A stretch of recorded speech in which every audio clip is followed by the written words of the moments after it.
दोस्तों, स्वागत है आपका संस्कृत की इस कक्षा में। दोस्तों, इससे पहले हमारी 2 वीडियो आ चुकी हैं। आज ये तीसरी क्लास है।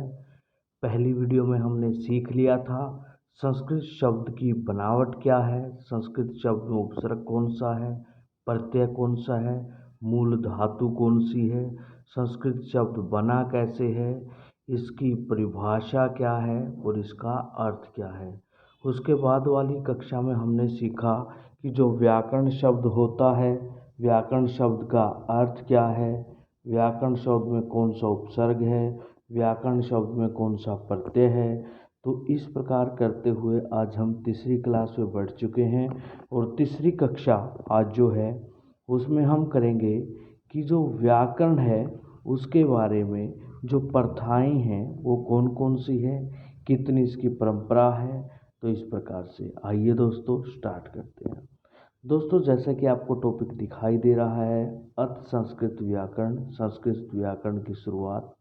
व्याकरण की परंपरा द्विमुखी है दोस्तों। बिल्कुल, हमारी जो संस्कृत की व्याकरण है उसकी जो परंपरा है वो द्विमुखी है, अर्थात दो मुख वाली है, एक और दो। पहला मुख जो इसको बताया जाता है दोस्तों, वो बताया जाता है बृहस्पति परंपरा। पहली जो परंपरा जो हमारे सामने आएगी, देखने को हमें मिलेगी, बृहस्पति जी की परंपरा, जिसको कहा जाता है बृहस्पति परंपरा कहा जाता है। और इसका जो अपर नाम है, अर्थात इसका जो दूसरा नाम है वो कातंत्र भी है। वो क्या है? कातंत्र भी है। कातंत्र क्यों? दोस्तों, इस परंपरा को सीखने में, इस परंपरा के व्याख्या में, इस परंपरा में जो व्याकरण है वो बहुत कठिन है, इसलिए इसको कातंत्र परंपरा भी कहा जाता है, बृहस्पति परंपरा। और जो दूसरी परंपरा है दोस्तों, जैसे कि आपको ख भाग में दिखाई दे रहा है, ये रहा दूसरी परंपरा दोस्तों, इसको कहा जाता है माहेश्वरी परंपरा। माहेश्वरी परंपरा, जिसको भगवान महेश्वर वाली परंपरा भी कहा जाता है, इसको पाणिनीय परंपरा भी कहा जाता है। पाणिनीय परंपरा थोड़ा डिटेल से जानते हैं दोस्तों कि क्या है बृहस्पति परंपरा और क्या है माहेश्वरी परंपरा। दोस्तों, एक परंपरा के अनुसार हमें ये सुनने को मिलता है कि सबसे पहले ब्रह्मा जी ने इंद्र जी को ज्ञान दिया था व्याकरण का। इंद्र को व्याकरण समझाई थी, पढ़ाई थी या सिखलाई थी, और भगवान इंद्र ने आगे वो जितने भी देव थे, वायुदेव, वरुण देव आदि को इसका ज्ञान दिया था। तो ये कातंत्र परंपरा कहलाती है और इसी को बृहस्पति परंपरा या बृहस्पति परंपरा कहा जाता है। और दूसरी परंपरा दोस्तों जो सबसे ज़्यादा देखने को मिलती है, सुनने को मिलती है, पढ़ने को मिलती है, वो है नंबर 2, महेश्वरी परंपरा। दोस्तों, ऐसा माना जाता है कि पाणिनि ऋषि जो हुआ करते थे, उन्होंने व्याकरण ज्ञान के लिए भगवान शिव की, महेश्वर की आराधना स्टार्ट की। भगवान शिव महेश्वर ने प्रसन्न होकर के उनको दर्शन दिए और 14 बार अपना डमरू बजाया। और 14 बार जो डमरू बजाया, उससे निकली हुई ध्वनि को भगवान पाणिनि ने उतार लिया, लिख लिया, और उससे व्याकरण का जो आरंभ था वो शुरुआत हुई उसकी। और उन 14 ध्वनियों को 14 सूत्र, महेश्वर सूत्र, पाणिनीय सूत्र आदि के नाम से जाना जाने लगा। ये परंपरा दोस्तों बहुत ही आसान है, सरल है, वैज्ञानिक है और मनोवैज्ञानिक है। और इसको पाणिनीय ऋषि ने दिया था, इसलिए पाणिनीय परंपरा भी कहा इसीलिए जाता है। देखिए दोस्तों, बृहस्पति परंपरा और पाणिनीय परंपरा दोनों में थोड़ा सा डिफरेंस मैं आपको समझाता हूँ। बृहस्पति परंपरा में भगवान ब्रह्मा ने सबसे पहले ज्ञान किसको दिया? बृहस्पति को। जो देवताओं के ऋषि थे बृहस्पति, भगवान ब्रह्मा ने बृहस्पति को ज्ञान दिया। बृहस्पति जी ने इंद्र को ज्ञान दिया और इंद्र ने यम, रुद्र, वरुण आदि को ज्ञान दिया। इसीलिए बृहस्पति परंपरा इसे कहा जाता है।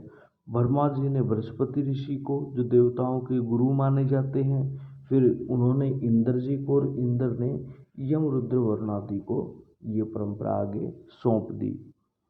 प्रथम वैयाकरण इसमें इंद्र कहलाते हैं कि जो इसका प्रथम वैयाकरण है वो इंद्र है, और प्रथम प्रवक्ता बृहस्पति जी कहलाते हैं, और पद पाठ नियम ज्ञान में कठिनता है और इसीलिए इसको कातंत्र के नाम से जाना जाता है। महेश्वरी परंपरा की अगर हम बात करें, ये रही महेश्वरी परंपरा हमारे सामने। तो सबसे पहले महेश्वर ऋषि जी ने पाणिनि ऋषि को ज्ञान दिया। पाणिनि ऋषि को ज्ञान देने के कारण ही इसको पाणिनीय परंपरा भी कहा जाता है। प्रथम वैयाकरण महेश्वर जी को कहा जाता है। प्रथम वैयाकरण किसे कहा जाता है? महेश्वर जी को। ये अधिक तार्किक है और मनोवैज्ञानिक भी है, ये हमें इसके बारे में जान लेना चाहिए। तो दोस्तों इसी के साथ साथ जैसे अभी आपने देखा कि जो हमारी व्याकरण परंपरा थी वो द्विमुखी थी। अब क्वेश्चन यहाँ से ये बनता है कि व्याकरण के संप्रदाय भी तो हैं, तो वो संप्रदाय कितने हैं? दोस्तों मैं आपको बता दूं, जो व्याकरण है हमारी उसके 9 संप्रदाय हैं। कितने संप्रदाय हैं?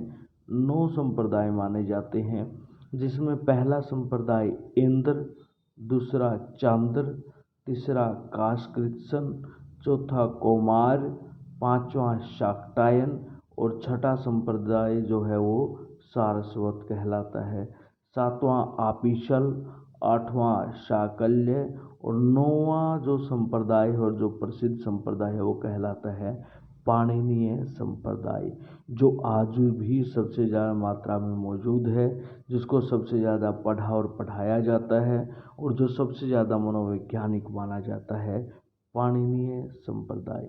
तो दोस्तों ये था आज की कक्षा, जिसमें संस्कृत व्याकरण के 2 जो मुख हैं वो बताए गए हैं। इसकी परंपरा के 2 मुख हैं, कातंत्र और पाणिनीय, जिसको बृहस्पति या महेश्वर के नाम से जाना जाता है। बृहस्पति परंपरा में बृहस्पति भगवान ब्रह्मा ने बृहस्पति को ज्ञान दिया था, बृहस्पति ने इंद्र को और इंद्र ने यम रुद्र वरुण आदि को, और महेश्वरी में महेश्वर ने पाणिनि ऋषि को, और पाणिनि ऋषि से आगे ये चल रही है। अब प्रथम वैयाकरण कहलाए इंद्र जी बृहस्पति में, और प्रथम प्रवक्ता कहलाए बृहस्पति, जो यहाँ पे इम्पोर्टेंट क्वेश्चन निकल सकते हैं। 9 संप्रदाय माने जाते हैं व्याकरण के, इंद्र, चांद्र, चैकातकृत्सन, कौमार्य, शाक्टायन तथा सारस्वत, आपिशल, साकल्य, पाणिनीय। ये हमारे 9 संप्रदाय माने जाते हैं। थैंक यू दोस्तों।